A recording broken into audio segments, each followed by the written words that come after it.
This college football playoff picks edition of the Sports Gambling Podcast is brought to you by Underdog Fantasy. Sign up with promo code SGPN to score up to $1,000 in bonus cash. We're also brought to you by Rhythm, the leader in data-driven picks and props. Get your 7-day free trial today by going to sportsgamblingpodcast.com/RITHMM.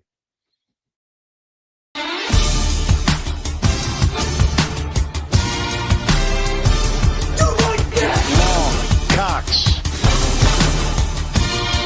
He's one of those guys who will get penetration.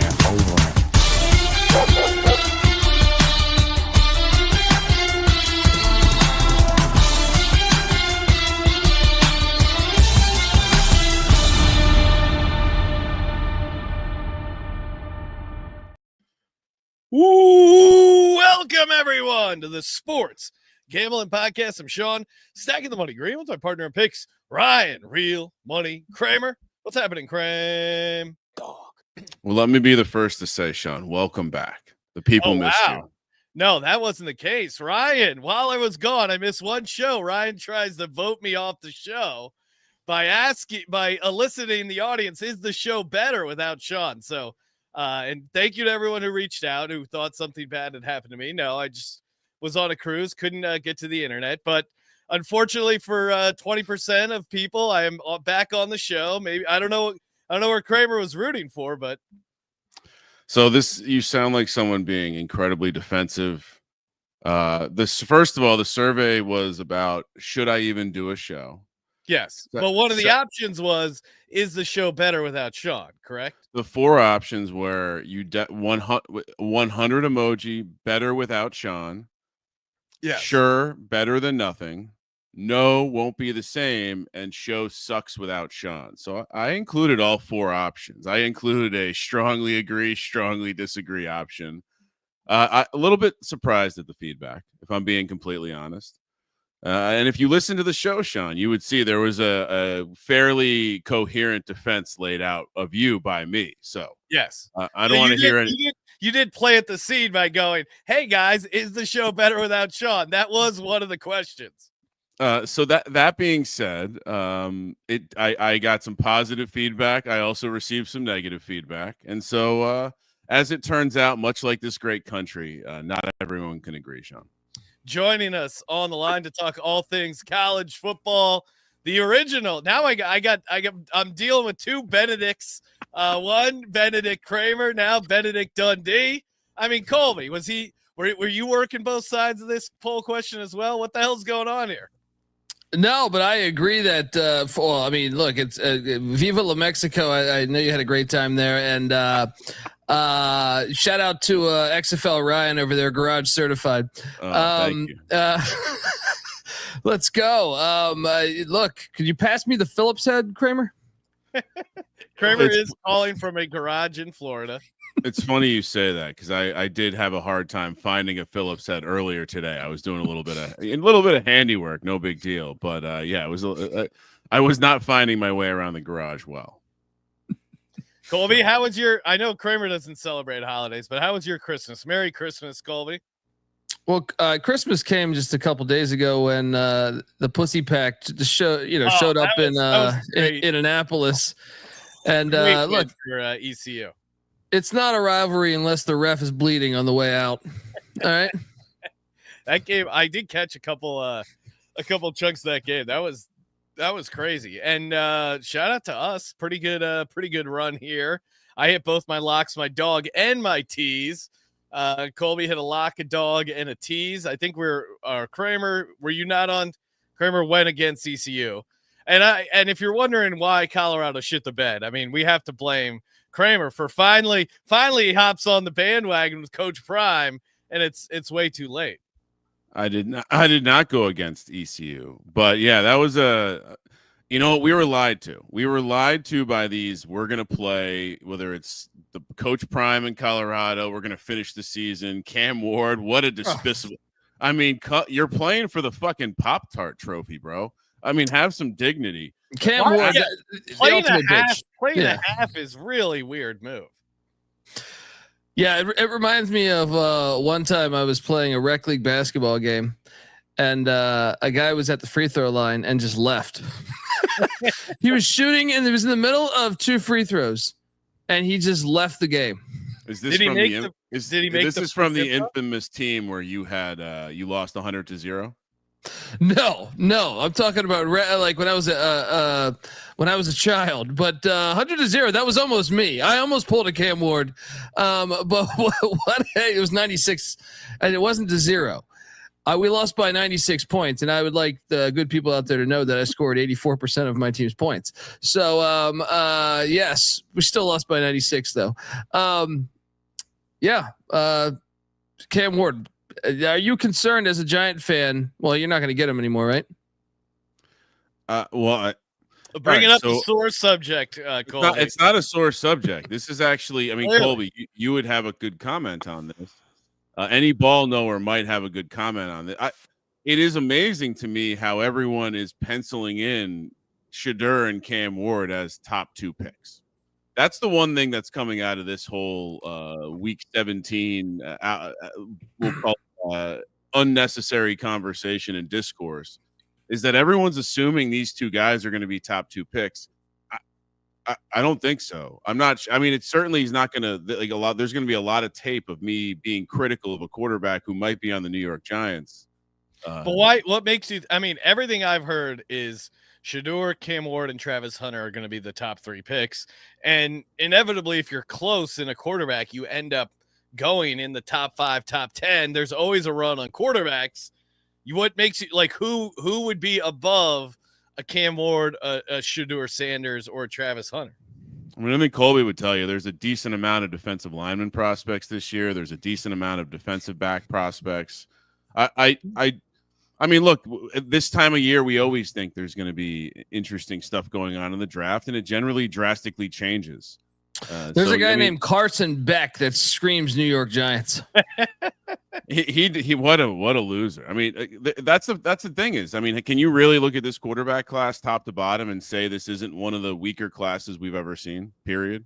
As someone who's watched a lot of college football, and considering how many guys we have in this class who have played for more years than maybe we typically have seen in the past, there's not Cam Ward's a dog. I get that, but guess what? If the first thing I want to say about you is you're a dog, and then you sit out for the second half, kind of a bitch move. And kind of a bitch move because you're trying to make people think you're a dog by playing in the bowl game. I'd say the same thing about the Colorado situation, a little bit different, but same thing. Don't try to create this facade. Unrelated to that, watch them play, Sean. These are not the same level of prospects that we are seeing in Caleb Williams, Jaden Daniels, Drake May. So that's my take on it. I don't know. I think those guys can be good in the NFL, depending on the teams. I agree. I think they can be good. I'm just saying they're not on the same level as those guys. There's a guy named Diego Pavia. Yeah, inevitably though, quarterbacks. To your point, yeah, maybe they're not as good a prospect, but I still think Shedeur and Cam Ward are going to get so much hype coming into the process that they will be going top 5. I would be shocked if both of them weren't top 5 picks. I've been looking for that. I'm looking for that pick or that bet. I want to be able to. I would love to fade both the quarterbacks going in the top 3, top 5. Wow, That's crazy. I guess we'll see what happens, but we've had this. We haven't had it like this, but we've had years before. Justin Fields was easily a better college player. To me, similar level prospect maybe as Shedeur Sanders when you compare them side by side. No, and I disagree. Maybe not. I'm just saying, look what happened with a guy like Justin Fields. He falls down the board a little bit, and maybe it's not that maybe it's not Shedeur's not good on the whiteboard, but maybe there's something else that forces that. And honestly, it's not Shedeur that I think is going to slip. I think Cam Ward's the guy who's going to slip. I disagree with the comparison, but I think Shedeur Sanders is way more accurate of a passer, and Fields was in that. Yeah, I don't see the comparisons besides the complexion, which I know the New York Giants are paying attention to. Winning, that matters.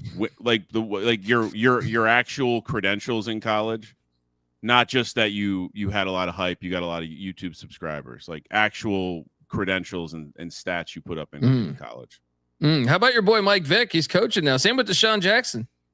Mike Vick. DeSean Jackson being a coach is pretty insane. I mean, Mike Vick, I understand it, and maybe he's, he seems to have changed his approach to life and did a bunch of public speaking, and I can see how kids being really excited to play for him. But DeSean Jackson never struck me as a guy who had his shit together, and that'll be interesting to see if he can coach a team. They're in the same conference too, so they're going to play each other. I would say this: Vick is set up for success. He has the connections. He's from that area. I think whatever it takes to steal a couple local kids from the 757 to stick around. To me, Vick is like, and also, go listen to. I think this is serious for him. Like, I'm not, not that it's not for all these guys, but I think he's been doing some stuff to get ready for this. So I don't think this is going to be a complete gimmick, and I think he's going to have some really good assistants on his staff. So he was the head coach of the Atlanta Legends for a preseason. The AAF. There you go. When the season started, he declined to coach. Why do you think that was? They weren't going to pay him. Yeah, what happened? His check didn't cash. What was the reasoning, Colby? I forget. I know. We were about his office. His office was bullshit. Didn't he have? Oh man, who was the quarterback? I feel like it was like a Sims. I feel like he had a Sims as a quarterback, and he was just like, "No, I'm good." But that league, it wouldn't surprise me if they also didn't cut him a check. So, but we were hyped. I remember we did the preseason episode. We said Michael Vick is the coach of the Atlanta Legends. Fake news. We found out when they kicked off that year. Such a great name for a team. It's very much like they just rent down the strip club drag in Atlanta and said, "Cool, Legends. Let's go with that." Magic City. They play at Magic City. All right, let's get to the picks. We got college football playoffs, and we got a bunch of dumb bowl games. I did boots on the ground in the Rose Bowl area. Was seeing a bunch of Ohio State fans already hanging out, traveling, getting ready for the game. Kramer, what's our first game? Oh yeah, that's going to be annoying too, because I don't want to say too many things about a team with an enormous fan base, but Ohio State is probably one of the worst large fan base fans out there. So and shout out to Marbon for the podcast audience out there not watching live at 11:49 Eastern time. It's time for a dab. So hopefully it's not before work for you, but if it is, don't be a pussy. First up, we're heading to Tampa. We're heading to Tampa, Florida, and we're starting up with games on Tuesday. So Tuesday morning, not very far from where I am right now, and not very long from where we talk right now. 9 hours from now, Tampa, Florida, Alabama, and Michigan. What is this? This is almost like a classic bowl game here, Colby. I'm going to assume this is the Gasparilla Bowl. 13.5 points. This is when I think about the teams that are playing in this game. I think Tampa is a city of fun. Alabama fans like fun. Michigan fans, just incredibly uptight people from the north. So I'm already giving Alabama the home crowd. Minus 13.5 tells me we're going to have some interesting news with the roster. I'm seeing this now at 15. 15.5. Yeah. At 15.5, we're hearing interesting news about the roster in real time. 43.5 is the total. Tell me about it, Colby. Oh, I'm trying to learn why it would jump that many points that quick, because these lines were put together, maybe an hour ago. But I don't know. Maybe just a bunch of money came in on Bama. But there's a bunch of opt-outs. I mean, Jalen Milroe saying he's playing. A slew of other guys. How do we not know that? Like 9 hours before kickoff. That's great. Yeah. I mean, it's just great coverage that we have going on. I will say this though, as much as I shit on these bowl games too, they did deliver this year as far as great games. Yeah, I mean, there's like how many overtime games or like one possession games I feel like almost every game has been like that, but yeah, they still are a complete mess. Well, and that drives me crazy when these coaches play conservative in these fucking bowl games. It's go for it. It's fourth down in a meaningless bowl game. What are you doing? Why are you playing for a third overtime? Pat Narduzzi at the yard line kicks a field goal.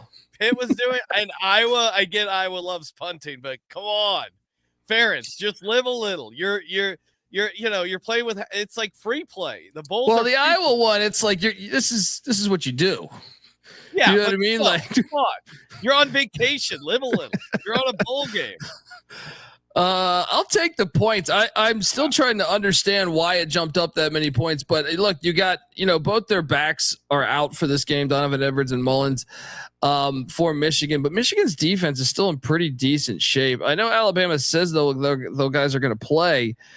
They still have a lot of guys. Alabama's incredibly thin at wide receiver. Yes, Ryan Williams and Bernard are going to play, but after that, a lot of their other reserves have left. They're a good defensive lineman, a starting cornerback, Devontae Smith, not playing. I just think it's a little steep for Alabama. Wasn't that great this year, and I know Michigan's offensively challenged, and they have about 8 opt-outs. I just think it's a little steep, so I'll take the points in Michigan, even though it's a revenge game from a year ago. For both the coach and he was the Washington head coach last year. They lost the Natty, and also Jalen Milroe played like shit in that Michigan game a year ago. But it's just a little too steep. Alabama wins, but Michigan covers. Yeah, I'm with you. Give me the 15.5. This is, and I think Michigan, got a little pride back, knocking off Ohio State, building on something maybe here a little bit going into next season. I can see them kind of getting up for this game. And having some confidence going into the next season. Like if they knock off Michigan in a bowl game, I think they're feeling pretty good about themselves. Meanwhile, Alabama's still in the bitching mode about not getting into the playoff. I like fading those teams, so I'll take the 15.5. Kramer, what are you doing? Real quick, apologies. The lawyers have reached out. Of course, the Gasparilla Bowl was Florida versus Tulane, where Colby and I nailed it, laying the big number with Florida. This is, of course, the Really Quest Bowl, which is a company that makes security possible. This is definitely a shell company. Listen to this one, guys. Really Quest Gray Matter is a technology-independent, AI-driven platform designed to contain threats across multiple tools with a single action. The fuck are we talking about? What does this have to do with college football? I am out of control, and then how do you not take Michigan here? I mean, 15.5 is crazy. I guess Alabama. Maybe if you're DeBauer, you got to do something. You didn't make the playoff. They expanded to 12 teams. You're a real asshole.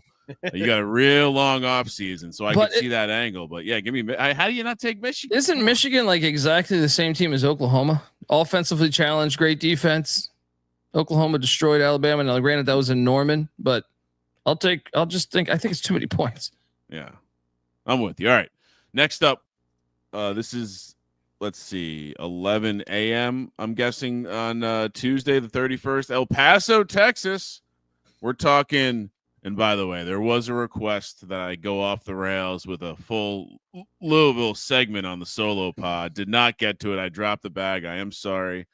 Louisville laying 2 here, minus 130 as they take on the Huskies. UW Washington plus 110, 49.5 is the total.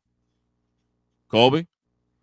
The Sun Bowl, by the way. This is like the best. I apologize. I skipped over that one. You love the Sun Bowl. This is your favorite bowl. Tell us about the best stadium in the country, maybe. It's up there for if you're gonna catch a football game here. It's just fucking perfect. Both teams, Tyler Shuck, starting quarterback for Louisville, opting out. Looking forward to being a 6th-round draft pick, and Brooks, starting wideout, as well as Amari Huggins Bruce, another wideout that gets some play. They're out. They opted out. Defensive end Ashton Gillette opted out. Cornerback Quincy Riley opted out, and then Washington. Will Rogers was benched. I'm assuming He could play, maybe. I'm curious if he's going to play or not. If not, it's going to be Damon Williams, who I think is named the starting quarterback. But Steve Belichick is gone on the defensive side of things, and they've had some guys hit the portal. Big one being Belichick brought with him linebacker Kamori House, played a lot for them. Starting left tackle and starting left guard also hit the portal. You know what? This is one where I just take Brom. Like Brom's had quarterbacks go down at Purdue and Western Kentucky and Louisville in the past. And I just feel like, yeah, okay, maybe there's a tiny drop off, but I just feel like their system kind of just has guys that can put up big numbers. So I'll trust the coach here. Give me Louisville -1 in El Paso, Texas. I think we're calling it -2, Colby, but Yeah, I'm with you. I don't know. Washington hasn't looked great, and with all these guys missing both sides, I guess you just take Louisville and hope for the best. But this is definitely not going in lock potential. But yeah, I'll take Louisville laying the points. Kramer, what are you doing? Did you know this is not only Colby's favorite bowl, the Sun Bowl, but it's the Tony the Tiger Sun Bowl. So they're sponsoring. It's great. They're sponsoring a bowl game with a mascot of a cereal. This is some next level marketing. Now, I mean they got to do fun stuff with Tony the Tiger. Like the Pop-Tart Bowl was fun because the Pop-Tarts are ripping their tops off. They're hopping into the toaster. We need Tony the Tiger doing fun stuff. There should be a hot tub in the end zone with it's not really hot, but it's a bowl of cereal. It's a big ass bowl of cereal. Frosted Flakes. All right, there you go. I was thinking we just see Tony the Tiger with just a little bit of aggressive sexual innuendos towards ladies on the sideline. That could also work. Did you El Paso near the border? So maybe run some fentanyl across the border. If the Sun Bowl had a sense of humor, they'd have some people run out of a hole in the ground and just have it, just get a USA chant going as they get tackled by some Marines jumping out of helicopters. Did you know that in 1940, the Sun Bowl set a record for the lowest scoring game in the history of college football? A 0-0 tie between the Arizona State teachers from Tempe. I'm sorry, the Arizona State Teachers College. Yeah. At Tempe. They were called the Bulldogs at the time versus the Catholic University Cardinals. Times were, and this is when football was good, Colby. This is way better than today's day and age. But the Sun Bowl, guys, have you just spent some time Google imaging this stadium? It's flawless. It's flawless. Colby gets rock hard seeing all the rock formations. In El Paso. It's the greatest. What's the Pornhub? The problem is in El Paso in August and September, it's like 120 degrees, Colby. But this bowl game has delivered multiple snow games. It's a sneaky cold spot in Texas around this time of year. The Washington State, Miami was in the snow a few years back. West Virginia, Oklahoma State was in the snow. So in the summer it's like 130, but it gets super cold in the winter too. In Colby, of course, you remember 1974, a freak snowstorm followed by extremely warm temperatures caused all this steam, which they dubbed the Fog Bowl. Who can forget these great moments at the Sun Bowl? I just imagine Colby fires up there must be an equivalent of just old crappy stadiums Pornhub. It's like the classic tab. Like, give me the 70s shit. Yeah. The original Sun Bowl spot. Back when Muff was popular. That's the kind of stadium Colby likes. If you guys should really look at this. It's a high school stadium now. I'm drawing a blank on it, but on the name, but it is the original Sun Bowl spot. If you Google image it, it's a high school stadium there, and it's fucking incredible. Imagine like the Smithsonian meets football. Like, have you ever? Wait, I love how you act like your audience has a mental image of the Smithsonian queued up in their brain. Like, oh, like the Smithsonian. Come on. These are You know I'm a degenerate. they don't have museum layouts memorized. I'm gonna send you a link right now, Kramer, to put up here. Once I find the name of this high school stadium again, it's fucking incredible though. So both stadiums there are just incredible. You know, Colby, coming down from the upper deck, it reminded me so much of the Guggenheim. Just beautiful, beautiful spiral. All right, so the way the south stands are offset by the lights, and it's just picturesque. I mean, the mountains framing the stadium. It really, it reminds me of Galileo and his. I mean, you make fun of it, but that's why the Rose Bowl. They purposely they pretty much hijack college football based on the sun going down at a certain time over the mountains there that you reside in, Sean. Just beautiful mid-century appeal, Sean. Beautiful, majestic. So wait, are we all on Louisville? I'm on Louisville. Okay. You guys are on some other weird mangled pronunciation. All right, next up. Oh, hello. Interesting. I did not know about this. I may or may not be in the vicinity of Orlando tomorrow at noon. Today. You're going to Disney World, Ryan? Not going to Disney World. Might be going to see the Gamecocks take on the Fighting Illini. No, I'll think of the place. Lego World. No, we're getting closer though. It's some place that's like an upside down building. I don't know. My nephew really wants to go there. Anyway, South Carolina. It's funny you mentioned that. Bass Pro Shop does seem awesome. And my nephew does love Bass Pro Shop, so there is potential there. In fact, he's I was giving him a little tour of the merch store, seeing what he liked. The orange on camo popped out to him, so it's that kind of crowd. Gamecocks Fighting Illini. Brent Bielema getting 10 points against Shane Beamer. Beamer minus 400 on the money line. Wow, plus 300 for the Fighting Illini. 49.5 is the total. Seems so long ago that Brent Bielema was coaching linebackers for Joe Judge on the New York Football Giants. Colby, what's the opt-out situation? I just sent you the link to. If you could post that thing is so fucking gorgeous. Every big time, we should play what is this? There should be a Super Bowl. There should be a Super Bowl played there. El Paso High School Football Stadium. It's absolutely incredible. And it used to be the host of the Sun Bowl before the Sun Bowl was built. A long time ago. It's one of the greatest things to ever hit planet Earth. Are you able to throw this thing up there? I'm throwing it up, Colby. Okay. I know this means a lot to you. It's football 101, man. It is football 101. It's beautiful. It's like Indiana Jones played football. Get that middle photo there and dive into both middle photos. I mean, those, if you can get a little closer there. Like that third and fourth one over. Oh man, dude, look at that fucking thing. Look at that fucking thing. It's like the look at that. Look at that right there. Click on that one right there.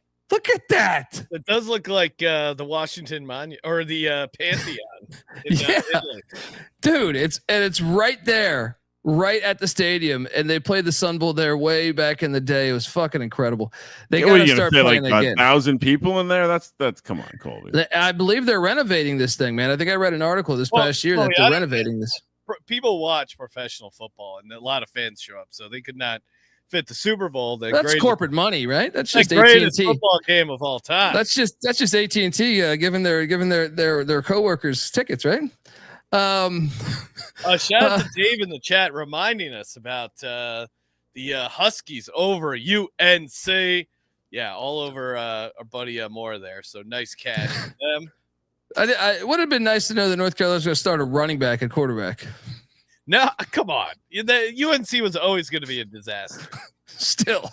Did you see the video of the UNC player standing after the game was over, just watching the other team celebrate? And then someone's like, Hey, dude, it's a meaningless bowl game. It's okay.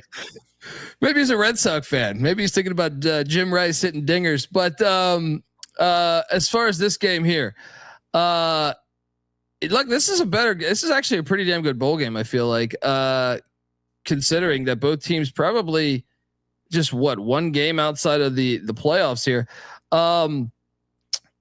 South Carolina's got a few guys out. Rocket Sanders opted out. Defensive end Kyle Kennard, who was a beast, opted out as well. And there's a couple unknowns. Obviously, they lost their coordinator too, their OC. Meanwhile, Illinois, their starting right guard is originally it hit the portal, but he says he's still going to play. So there's that. And then they lost a tight end, Henry Boyer, to Kentucky. And receiver Pat Bryant opted out. There could be others. We just don't know. But look, I'll tell you this, man. I think everyone's reading these clippings about South Carolina. I think Illinois is a pretty darn good football team. You look at their losses, a lot of close losses. I like the Illini plus the points here. And I think it's just sprinkle that money line. 10-point dog there, 9.5-point dog. Sprinkle that money line. I'm with Colby. Give me Brett Bielema there with 10 points. That's way too much.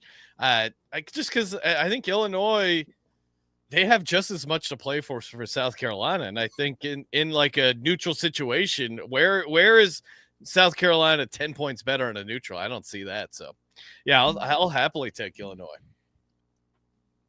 Give me Bielema on the points. The Cheez-It Citrus Bowl. Now, I don't think it really matters, but I appreciate that this isn't some sort of shell company that's going to be AI driven, blah. But no one's eating Cheez-Its and an orange at the same time. That's a very strange combination. Maybe we could like the bowl game, brushing your teeth and eating drinking orange juice. You're right. Citrus and cheese is not like it's not exactly a combination you're putting together all the time. I'd love to talk to the marketing whiz who put this together. And by the way, it used to be called the Tangerine Bowl, but tangerine's not very popular. So in 1983 they changed it to the Citrus Bowl to bring in lemons, oranges, grapefruit, limes, all that good stuff. Anyway. Not a lemon, Brent Bielema and the Fighting Illini. This is a money line potential right here, as much as I love Shane Beamer. Hey, if you're going to be getting down on some money lines, some teasers, some parlays, you know where you got to go. MyBookie.ag. Use that promo code SGPN. Everyone always asks me, Sean, who's your bookie? I'll tell you who my bookie is. It's my bookie. That's right. 100% match up to $1,000 on the first deposit when you use the promo code SGPN. Always get you some nice bonuses there. Terms and conditions apply as they always do. You get that fast, easy deposit and withdrawal, that sweet, sweet cryptocurrency. In-game wagering. The prop builder is second to none. MyBookie.ag, promo code SGPN, available everywhere. So MyBookie.ag, promo code SGPN. Sign up. Get in, helps you and helps the Sports Gambling Podcast. MyBookie.ag, promo code SGPN. All right. Next up, we're heading to Houston, Texas. Now, this strikes me as we're going to hear about some trouble off the field before this game. 4:30 p.m. on Tuesday. Baylor, LSU catching 3.5 plus 145 on the money line. 59.5 is the total. Obviously, tremendous amount of opt-outs here, but this one stood out to me because this is the first game we're talking about where the bet splits do not match the favorite being the chalk side. The bets are coming in on LSU here, Colby. Explain the situation. Baylor has 0 opt-outs as far as I know, which, I mean, they're red hot. They played the end of the season. They were really hot. Now, LSU, starting wide receiver CJ Daniels is now at Miami. Starting safety Sage Ryan is now at Ole Miss. Linebacker Deshaun Womack also at Ole Miss. They lost their backup, the Vandy transfer.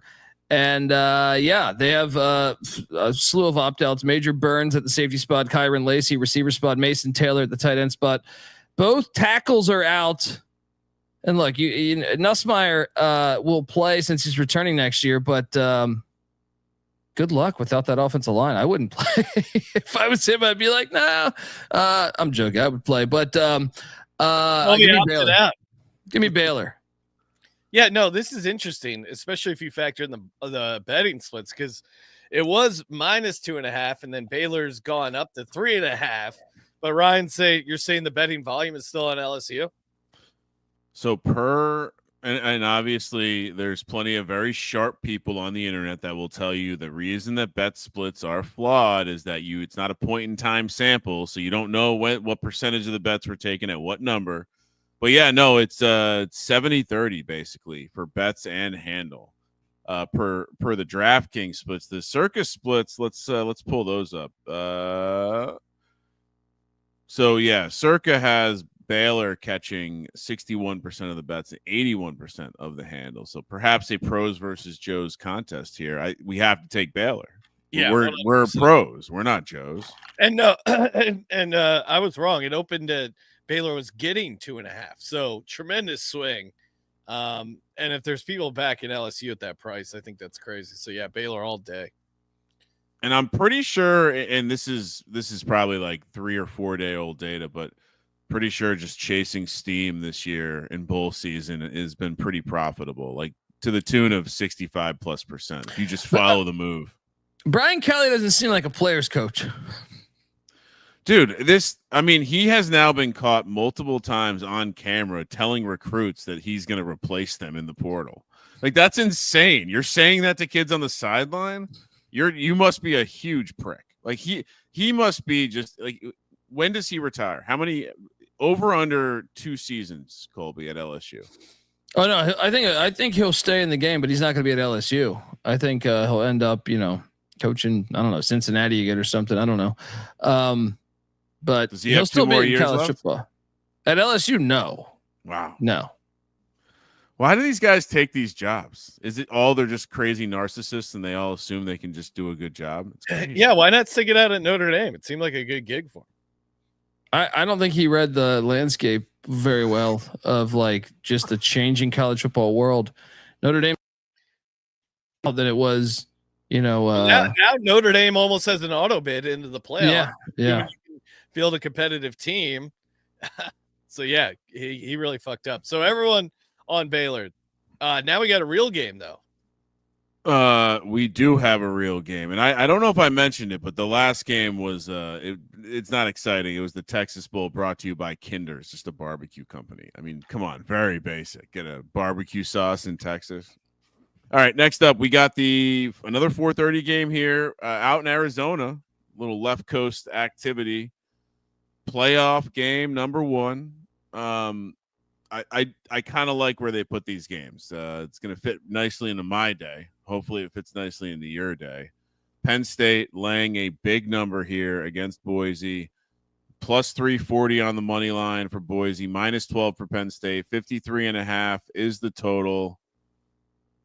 Just out of respect for the college football playoff, I'm not going to call this by the bowl game. I'm going to call this it's quarterfinal game between Penn State and Boise State. That's how we do it. Colby, no opt-outs, right? No opt-outs. Yes. I was hoping this would kick off at 8:00, like the Ohio State Georgia game did a couple years ago. Where remember that the field goal was missed by Ohio State exactly as the ball dropped. Yeah, that was like, what are they doing? Why would they? That's a perfect connection of like having your game end exactly at the ball drop. So that they're starting at 7:30 now. Don't like that move, but I'm all over Boise, man. Give me Boise in the points. Penn State's a team that has lived on the edge all year.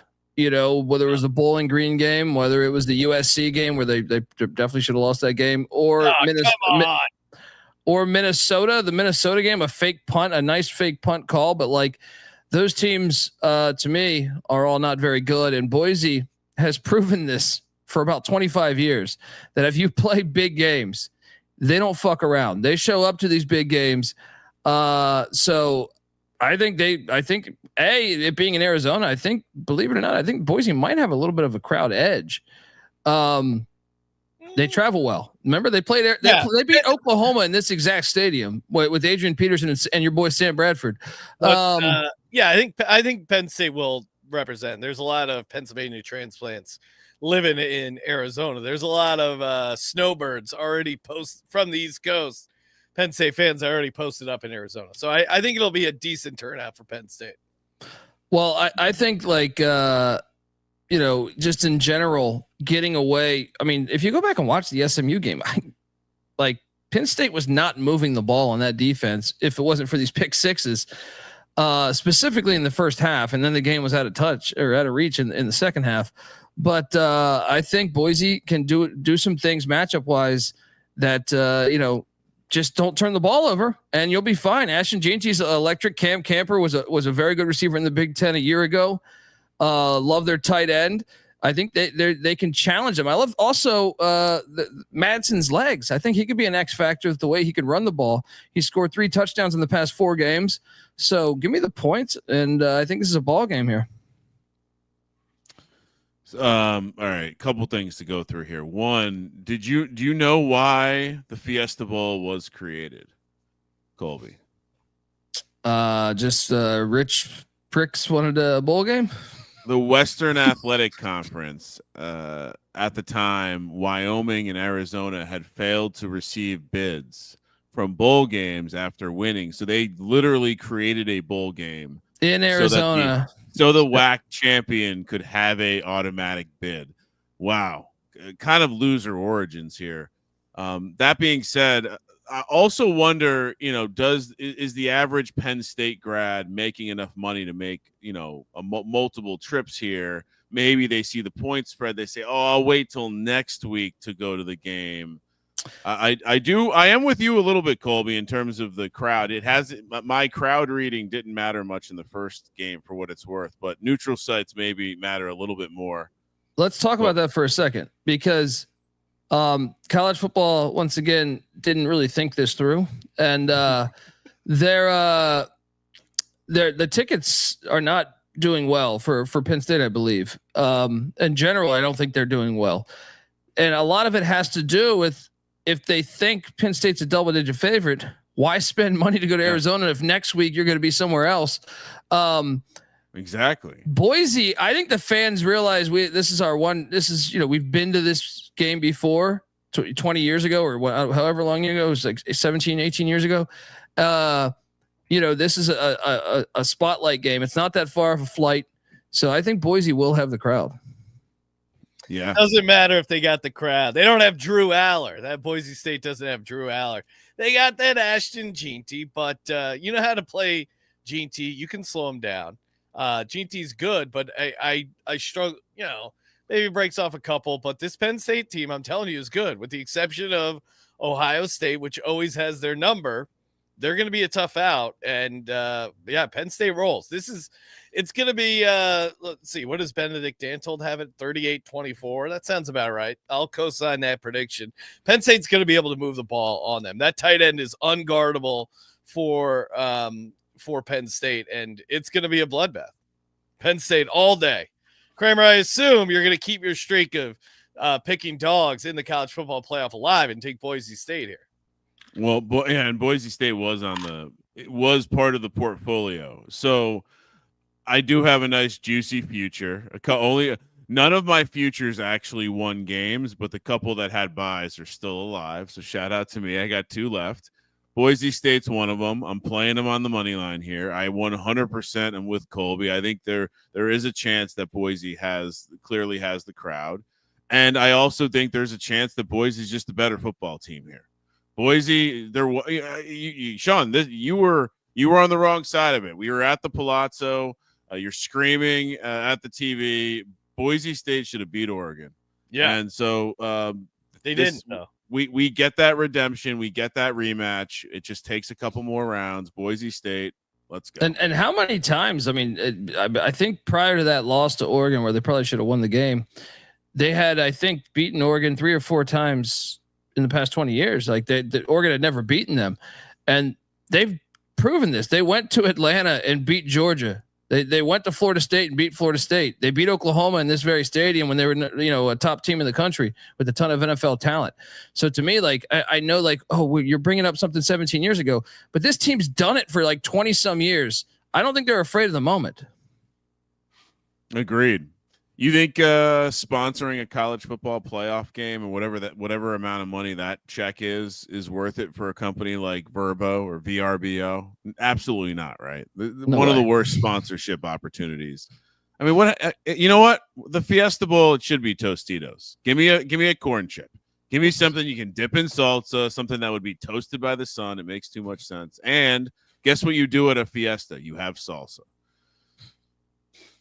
Yeah, you don't rent a home from their owner. That makes no sense for a Fiesta. Yeah, and you don't have Nick Saban give you all these rules about your place. I like how Nick Saban's taking marketing or advertising deals where he plays the asshole. Yeah, like, well, he's got to know it. You got to do what you know. Excuse me. All right, let's head over to New Year's Day. Remember, start writing 2025. It's a little bit of a habit to kick that year. Chick-fil-A Peach Bowl. We're talking Texas and Arizona State in beautiful Georgia.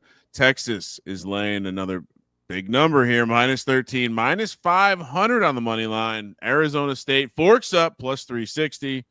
51.5 is the total. I know there's been a little bit of back and forth with the quarterbacks in the media, but one of these teams has Cam Scattaboo and one of them doesn't. Forks up, baby. Colby, why are you taking Texas? Play my music, Sean. Oh no! What? I'm like in my contract, I believe it. SGPN. Don't you guys have that framed up on the wall over there? My contract says I can never take Texas. So go Sun Devils. But Texas wins 42-17. Oh man, he's just laying out. He's laying it out right.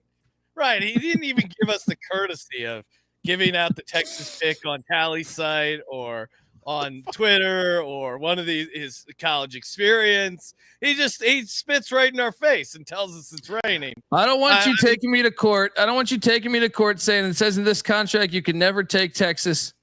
All right. So I talked to my legal team and I walk that fine line of saying Arizona State is my pick.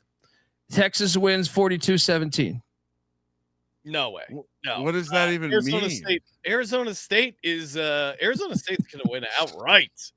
Let's go. This team has, these other teams that are coming in as big dogs, sure they have a story, but man, this team has a story and they have momentum. They have multiple ways they can win. They've shown you that Boise State, I feel like, can be a bit one-dimensional, whereas Arizona State has multiple ways to win, and they're going up against a fraudulent Texas team that's just dying to give one of these games away. And how do you beat Texas?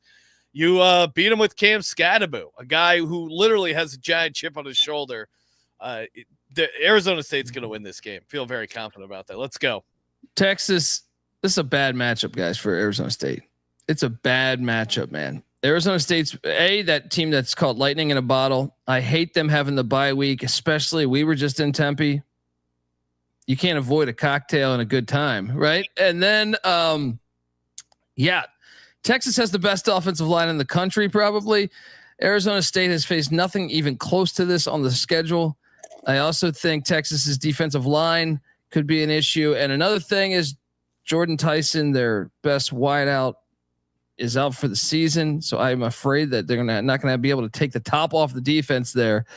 And but I took Arizona State to win the game, but Texas wins 42-17.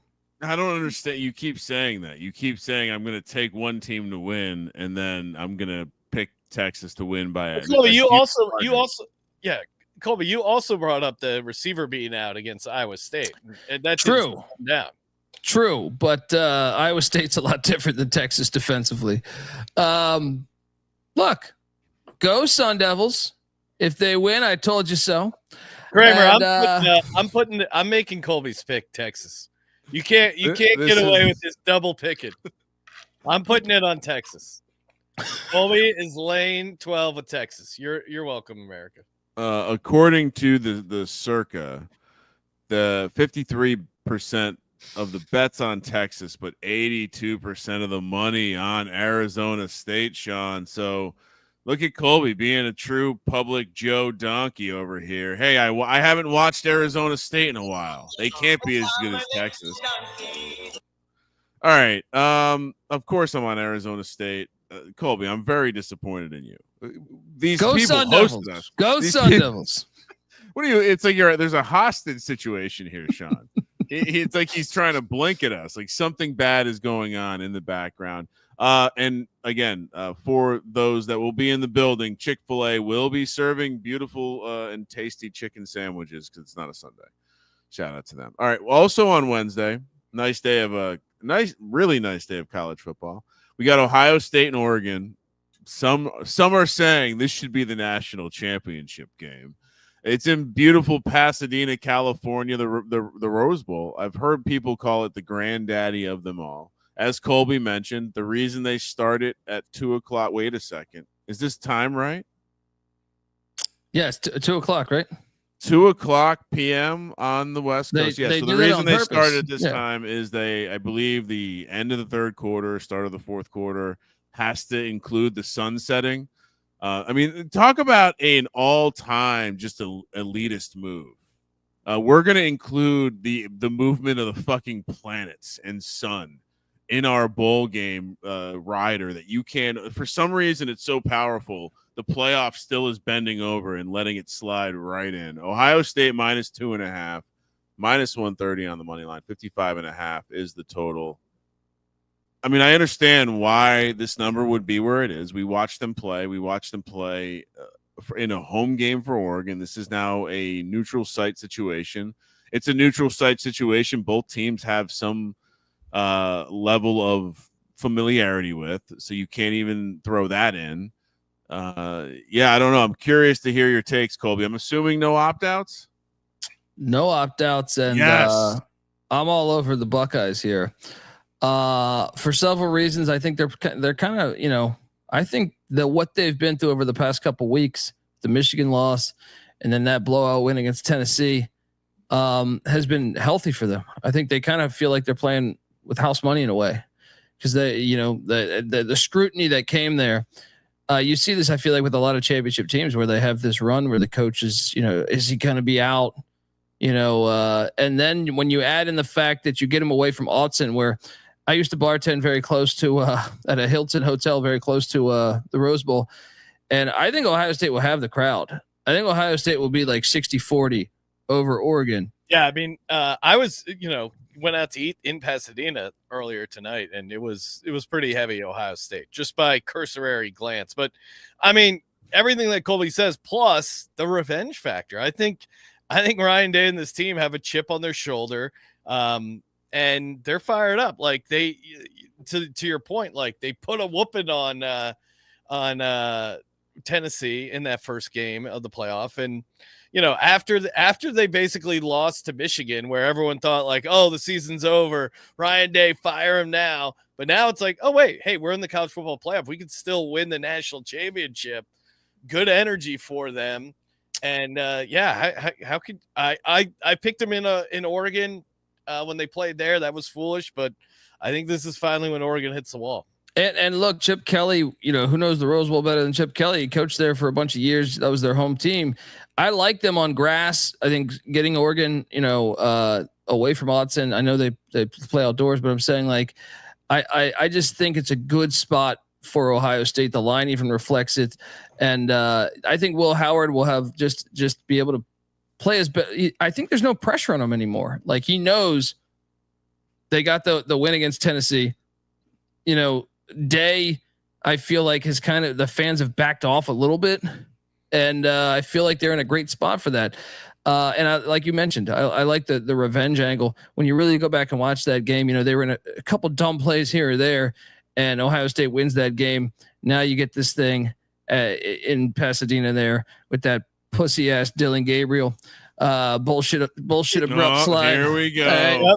No, that's why. I mean, you could have just started and ended the handicap there, Colby. You didn't need all your fancy talk with the all these other reasons. Yeah, they say like in that NC State ECU game, you're like, this is how terrible is this for the sport? No, it's actually awesome for the sport. Just like me looking forward to Dylan Gabriel potentially getting knocked out of the game. Looking forward to it. Let's go. Someone please do it, Ohio State. Please knock them out of the game. But yeah, gonna get banned from podcasting for putting bounties on guys' heads. Podcast.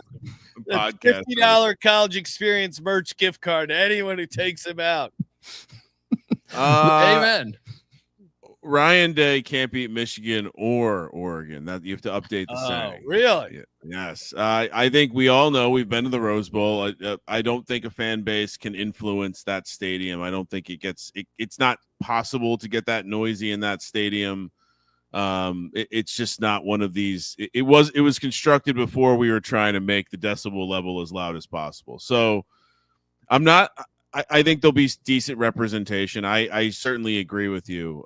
I would imagine there'll be more Ohio State fans, but I'm not sure it matters. And terrified of the angles you guys pointed out, which is a team that has literally somehow their fan base hates them. They still made the playoff, and they might have the best roster. But I have to take Oregon here.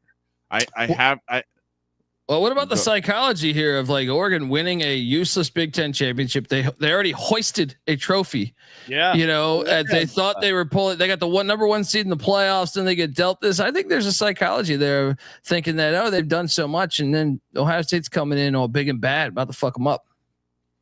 There's also the element of like, look at the disrespect that we got. We have not lost a game this year. And so, yeah, I mean, I can spin the motivational thing both ways. Terrified that we might get another peak outcome. I'd also say that I don't know if the grass kind of hurts both teams in the same way. I mean, maybe you're right. The trenches. Oregon's always a pussy team. So, I mean, like that's their game, Not as much this year. I mean, True. I agree with you. Lanning has changed it a little bit, but when they have any team that has Dylan Gabriel, you play pussy ball. And I do want Ryan Day to kind of win the national championship just to create this weird, like, perplexing moment for Ohio State fans where they're like, oh shit. So we just give him a 10-year extension. It's like he goes from getting fired to being there forever. No, I'm taking Oregon. I'm going to let my West Coast bias continue. I'm going to let my dog bias continue.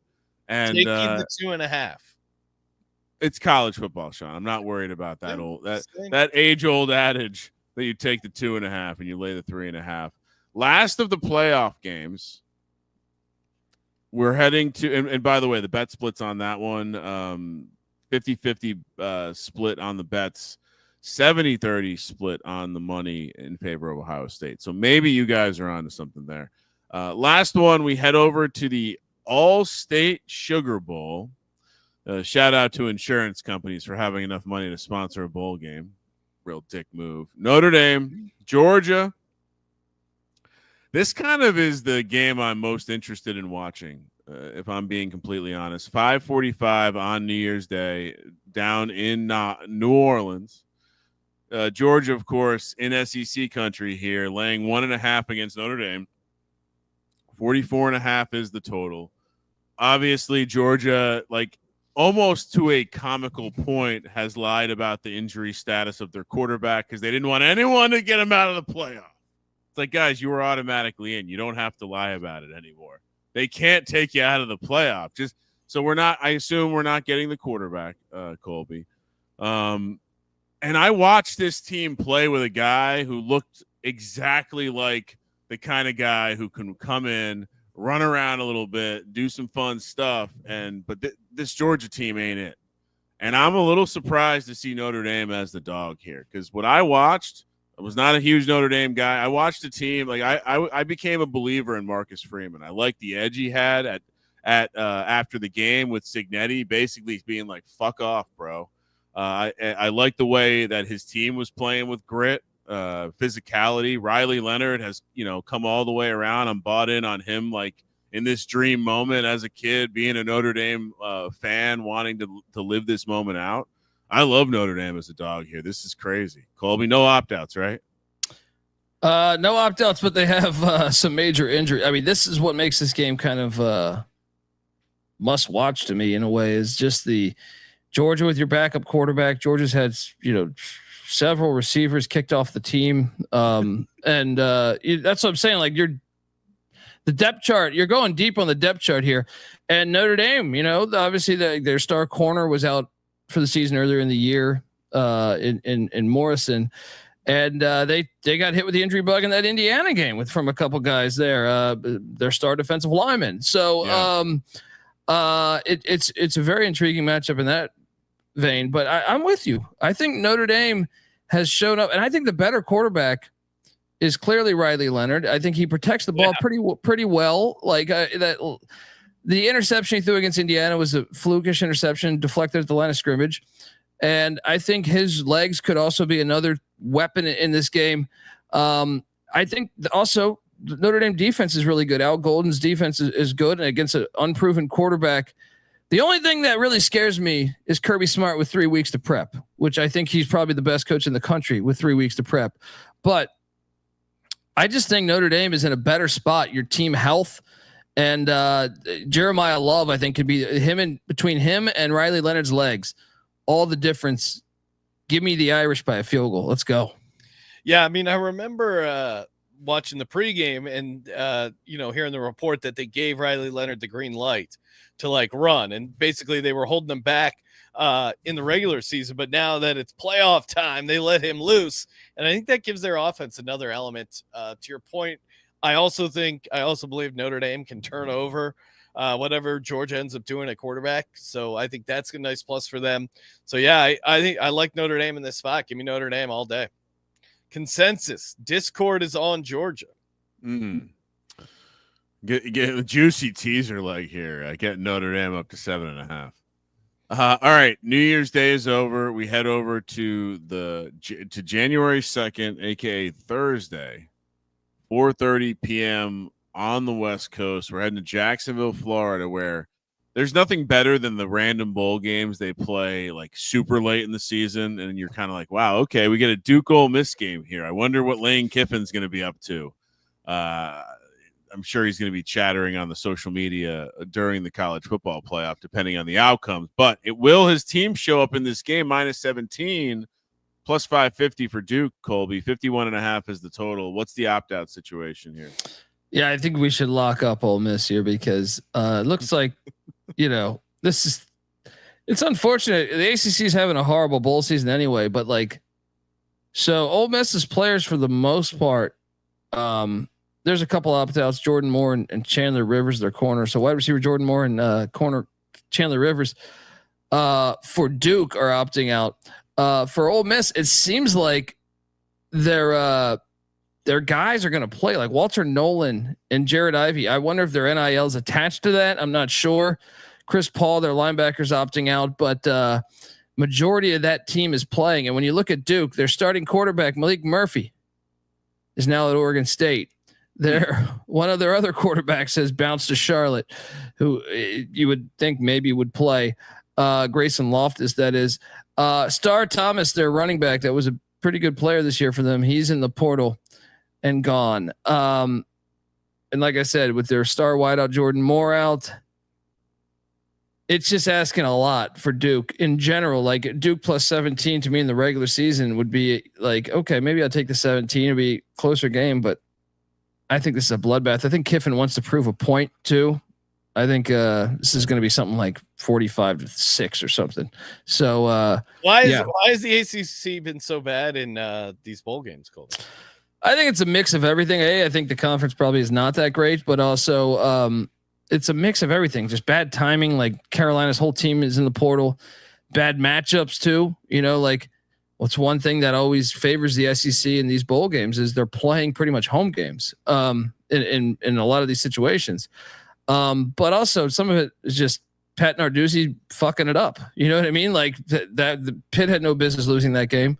But I'd say some of the other ones, look at North Carolina. It's the situation. It's like, okay, they had all this. Georgia Tech, had so many guys in the portal. We were all over Vandy because they're taking on Diego Pavia. But also part of that handicap was Georgia Tech Vandy didn't have key guys gone. Georgia Tech did. So I'd say kind of a mix of all that. Yeah, I'm with you on the narrative of Lane. I mean, he's going to lose a lot of X followers if he doesn't back up his all the shit talking about how they should have been in the playoffs. Yeah, SEC should have been in the playoffs. So yeah, I'll take Ole Miss with the big number. Kramer, what are you doing? Virginia Tech has played a handful of Gator Bowls over the year. There's nothing that says electricity like the Gator Bowl crowd. They did used to play this one, I believe, on New Year's Eve, even maybe. Them pushing this bowl back feels like a disrespectful time for the Gator Bowl. Let's see. So I'm going to lay the points. I do think you have to follow this kind of stuff and just lay the big numbers. We've seen it be pretty successful so far in bowl season. But are we – so I think the situation with the ACC is like it's a combination of the kids think they need to go somewhere else because of the conference status, which is also leading to these like the serious opt-out situations. So and it's like a weird conference in that it still has a high level of talent that, you know, like you have that mix of you have a lot of drafted guys still coming out of the conference. You have a lot of guys who probably think they can be doing better because so many of the teams in the ACC relatively suck this year. And so, yeah, I think that's the answer to the question. Because what the like Duke, like if we told you before the year Duke's going to be one of the opt-out teams in bowl season, you're like, fuck off. Like, that's silly. But for what I understand, they kind of sent Malik Murphy packing. I think they didn't really. They wanted a better quarterback. So in a way, you know, some of that might be on them. I don't know how true that is, but that's just from my insider that they were looking for a better quarterback. So read a thing about the your mention about the NIL having some sort of like not contractual obligation to play, but it sounds like they are basically putting bonuses in. So yeah, you don't have to play in this game, but if you play in this game, you get a, you know, additional lump sum payment at the end of the year, which I mean, if you're a kid, are you really sitting out a game where you can get a 10 grand check or whatever it might be? That seems silly. If I'm a kid, I'll play every football game you could play. I agree. You know what I was doing today on the beach, Colby? I was playing football. I was playing football with some kids. We had some random kids involved. They didn't really know how to throw or catch, but they were running around. It was very American. You would have loved it, Colby. You could have coached the offensive line. Did you run the triple? One team had to. They couldn't. They ran a flex bone. All right. Hey, underdogfantasy.com, promo code SGPN. If you haven't signed up there, what are you waiting for? Been on a nice run here with the show picks. Let's keep it going. Knock on wood. Colby, what do we like for underdog fantasy college football? Let's go to that Boise State Penn State game. You mentioned him before. Tyler Warren. I like to call him John Riggins 2.0 because he reminds me of fucking John Riggins with his phone number, with his jersey number, and just the fact he also plays fullback some. His number. Sorry, I got to go back into it, but I believe it was like 75.5 receiving yards. Yep. Look, last week he was, he actually didn't do much because the game script, like when you get three, essentially almost 3 pick sixes to start the game, you're gonna be a little conservative offensively.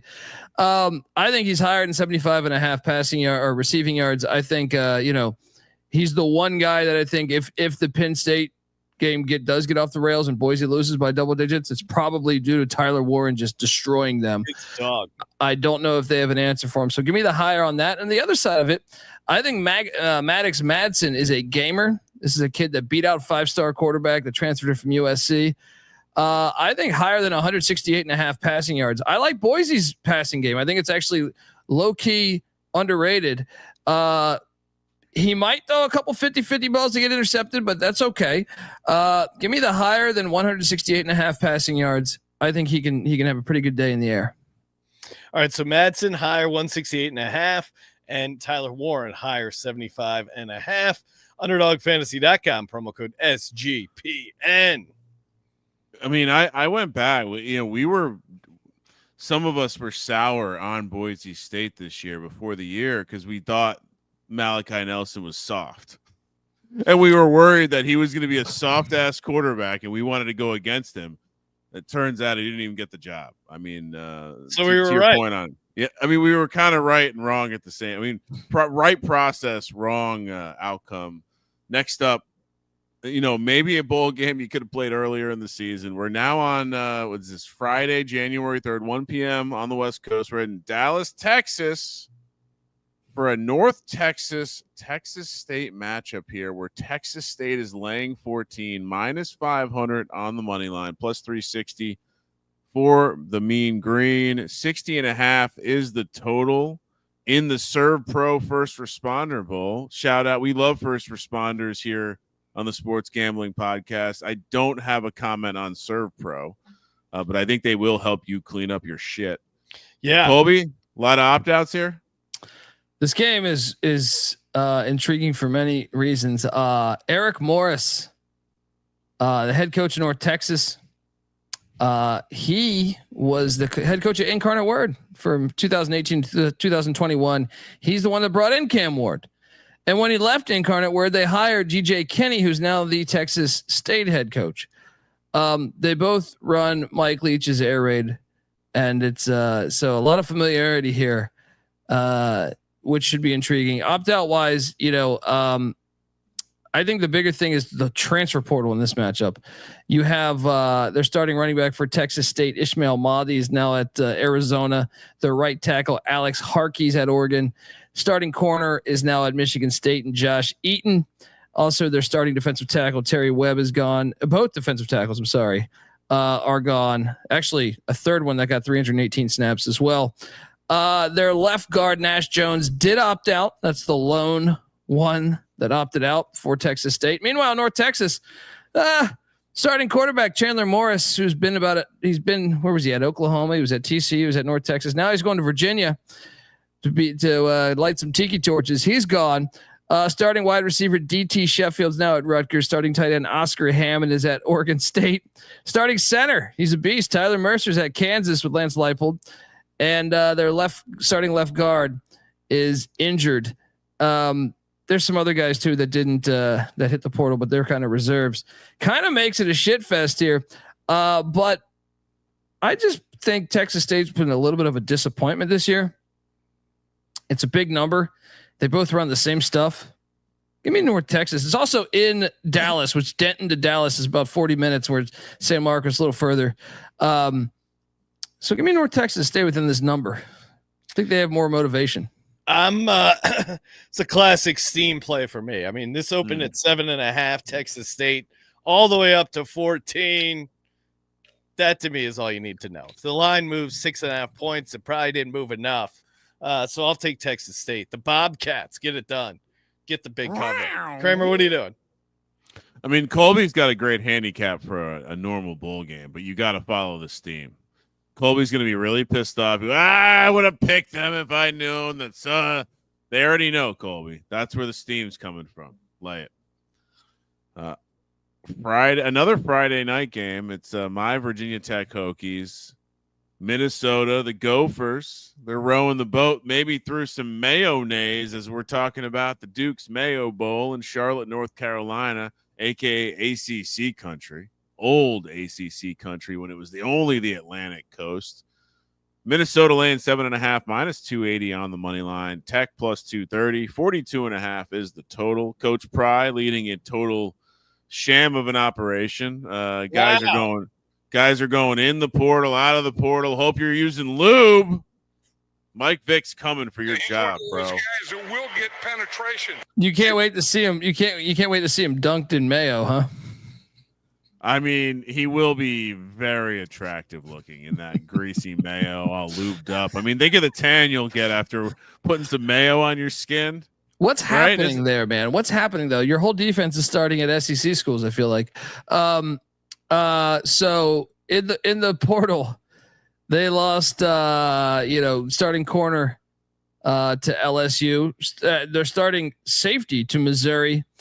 These are guys that are going to play in the NFL. A linebacker to Vandy, a linebacker to UCF. They also lost their starting center to LSU, their left tackle to Auburn, and then they have 5 opt-outs, including Jalen Lane. And I like Jalen Lane, but like, dude, you're like a 6th-round draft pick. I don't understand it.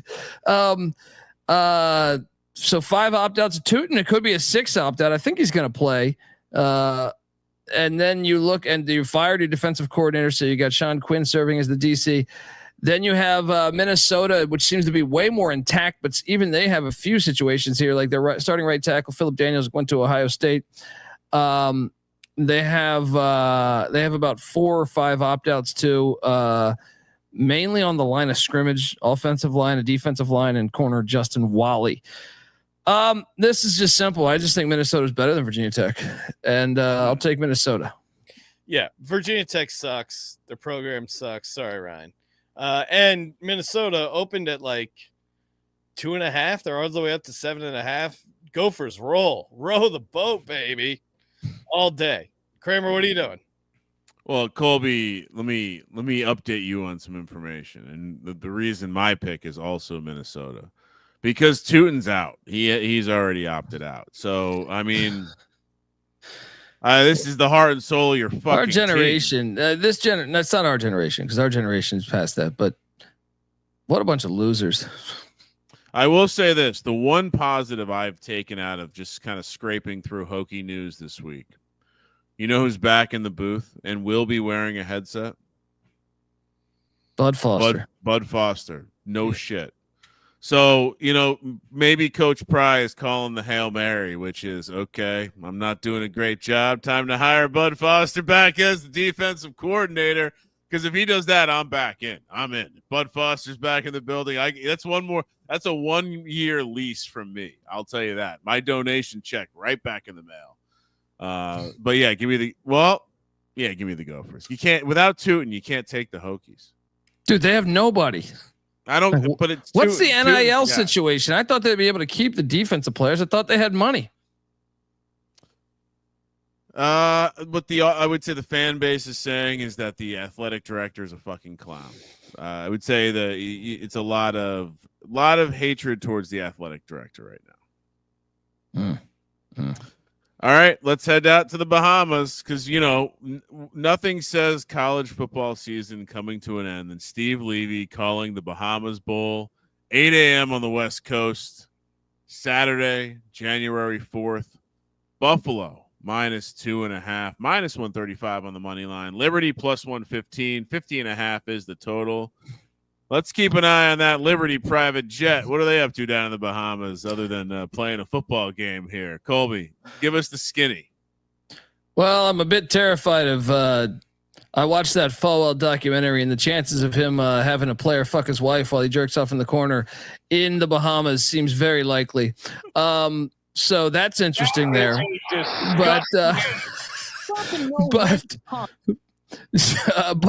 look, when you have your head coach, Jamie Chadwell, who actually says, do we even care? That might be an issue. Their starting quarterback, Caden Salter's now at Colorado. Their starting left guard, Jordan White's now at Vanderbilt. Their starting right tackle, Xavier Gray's at Northwestern. They also lost some guys on the defensive side of the ball. They're going to have Ryan Berger start at quarterback. Now, I will say this. Berger did start some games there at App State. But I look at Buffalo and Pete Lembo in year one at Buffalo, just a great year. And they lost their kicker to Texas Tech. But I feel like every other player is going to play. And I just think the momentum of Buffalo all year has been a very fun story. I'm all over Buffalo -2.5 here. I think it's a smash spot. Yeah, Buffalo is the play. And I've been doing some market handicapping over here. One, I like Flamin' Liberty. To your point, Colby, also Buffalo, solid year. But again, Buffalo opened as the dog, closed as the favorite. I think just seeing that alone is enough to put me on the Bulls, baby. Horns up, laying the 2.5. To Colby's point earlier, I think they might be taking a trip out to international waters at some point during their time down in the Bahamas to take care of some business. All right. I figured we would just talk. Oh, I'm on Buffalo. I'm with you. Not only are you following the steam, you're talking about a MAC team going down. The MAC is showing up in this bowl season. Well, and I believe they've shown up in this bowl particularly. Like you're coming down into a great situation against a team that is just, I mean, it's a vacation. It's going to be a hilarious. This will be a blowout, lock potential. Talking about it in real time. Didn't have time for the pre-production meeting today. But Colby, what the fuck is a Mount Union North Central game that we're talking about here? Houston, Texas, playing host on Sunday. They're playing this at 5 p.m. on a Sunday. Are they not aware of the NFL? Are they not aware of the NFL? What and this is like Division 4. This is Division 3, buddy. Mountain Union has been fantastic for many, many years. And yeah, look, here's a chance to watch real football with a real kickoff. There you go. And it's outdoors, right? So you got that. Yeah, this is the D3 National Championship. Real playoff too. 32 teams in this playoff. They crown a champion, they hoist a trophy, and I'm curious. I know you guys have been watching it closely, this playoff race, and but to me, Mountain Union is the team that has just historically been, just the bread and butter of D3. But North Central, they just beat a team by 60 plus points. So I'm riding with North Central to get this thing done against the blue blood known as Mountain Union. Let's go. Colby, I have a trivia question for you. What's that? The Mount Union Purple Raiders football Wikipedia page lists 3 teams as their rivals. Who are they? Ooh. So it's got to be someone locally. Because my first thought would be. Well, one is North Central Cardinals. In Chicago, huh? So Yeah. going all the way up there. Okay. Because I would assume that their rivals would be in the state of Ohio. Okay. So you have that. Okay. Well, that kind of throws me off. Give me a Pennsylvania team. Give me or no, how about, no, you know what it is? I bet you it's Wisconsin Whitewater. Awesome pick. That's one of them. And John Carroll Blue Streaks, whatever the fuck that is.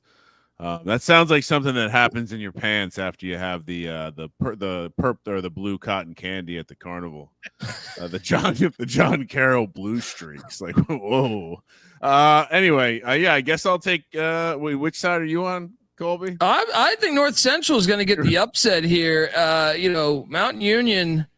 What's Jeff Dart? He's like 55-2 Come on. as a head coach. This I know this is handicapping 101. North Central just had their Super Bowl. They win a conference game by 60 points. They're celebrating all week, those North Central kids. They don't know what it's like. They don't have the blue blood of champion contenders like Mount Union. Mount Union all day. They roll. Mount Union, 2020 national champion, 2021 national champion, 2022 national champion, 2023 national champion, 2024 national champion. Oh, they've been dominant for a long time, man. I mean, you can go back even before that. Matt Campbell, the Iowa State coach, was a great player there for them. They've had guys actually reach the NFL and stuff too. Like they're like Ohio State of the D3 ranks there. Should be a great game though. Tune in, guys. I'll make sure to send you the link. Yeah, get us that stream. I'll need to make sure I watch that. I was going into a rabbit hole with Mount Union after looking at all their conference championship wins. Not interested. Give me Mount Union, I guess, to continue dominance. Fade Colby. Anyway, and somehow, I mean, what a closer. We go from Division 3 to Division FCS. North Dakota State, Montana State. Oh, someone's got some sort of meeting or something. Frisco, Texas, Montana State laying 3, 56.5 is the total. This game is being played on Monday at 4 p.m.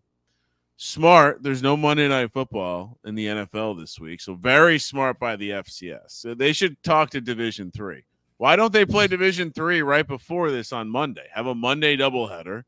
People would actually watch Division 3 football if you did Division that. 3 wants to know who the real ones are.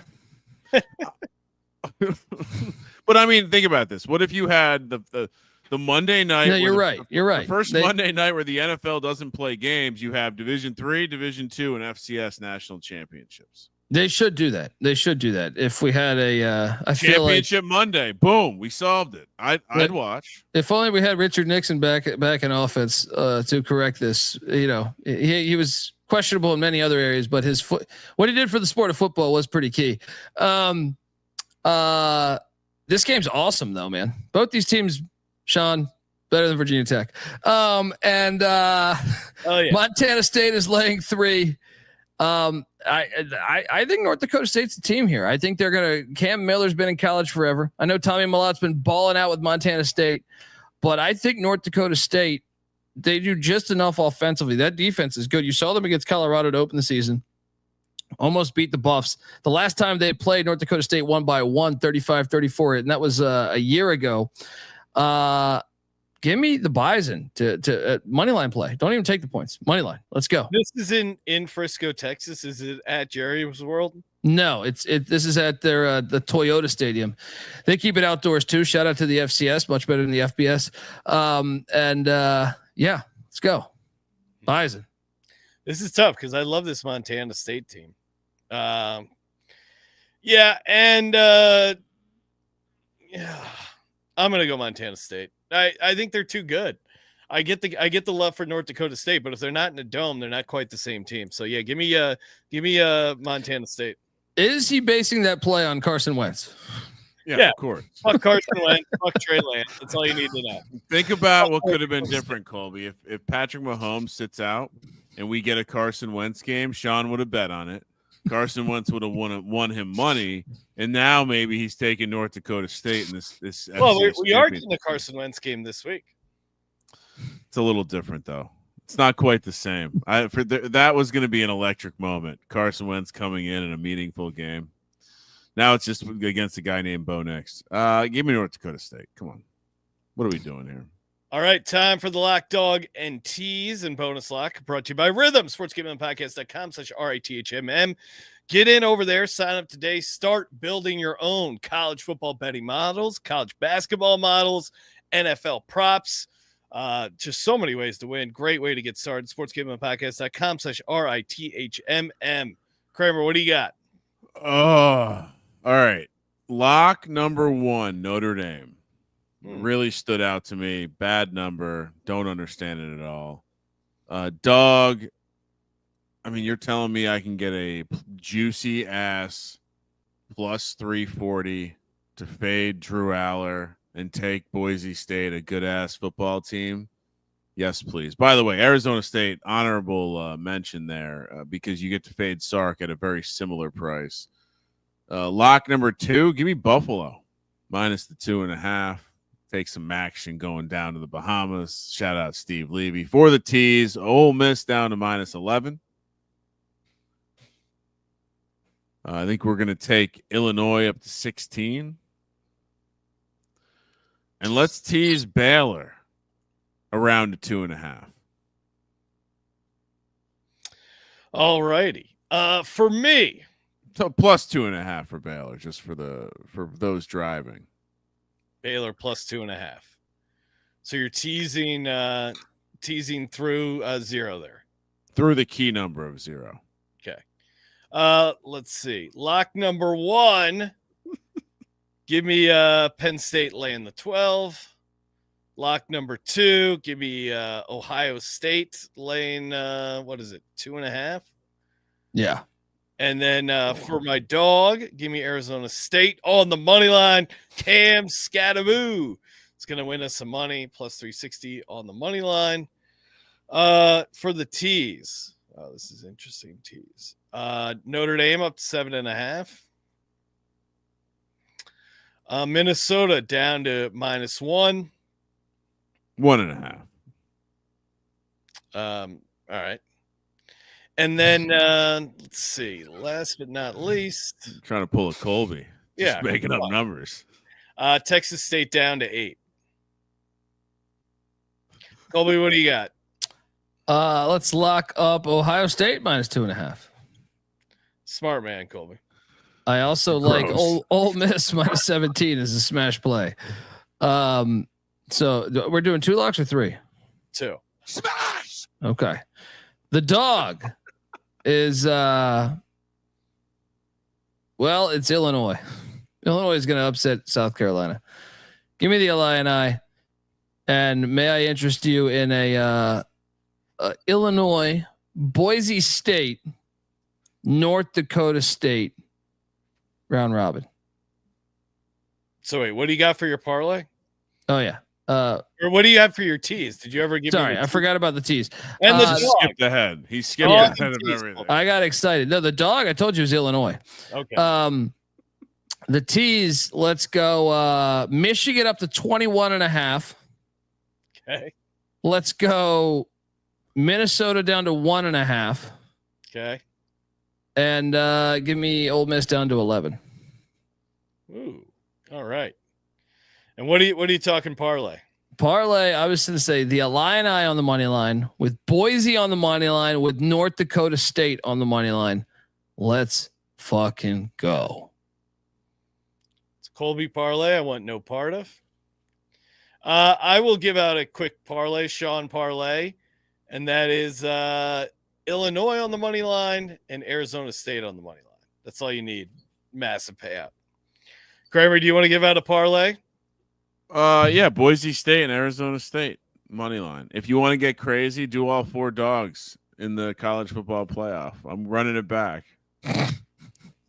It didn't turn out well last week, but I'm running it back. All 4 dogs. Will dogs go 0-8 in the college? Listen, if I play craps and I have a bad session, I don't change the way I play the game. Shout out to the chat pointing out this is they love the visual here. Every stage of beard growth. We're like brushy nesting dolls of beard growth, small, medium, and large. All right. Good times, everyone. Thank you for tuning in. As always, make sure you check out the college experience. Toss us a like, hit that subscribe button. Always appreciate the positive reviews. And of course, thank you for participating in the Sports Gambling Podcast. For the Sports Gambling Podcast, I'm Sean, the Stack of the Money Green. He's Ryan. Shout out to my co-host for a partial episode on the Monday night with Easy, because we absolutely slayed it. Kramer, let it ride.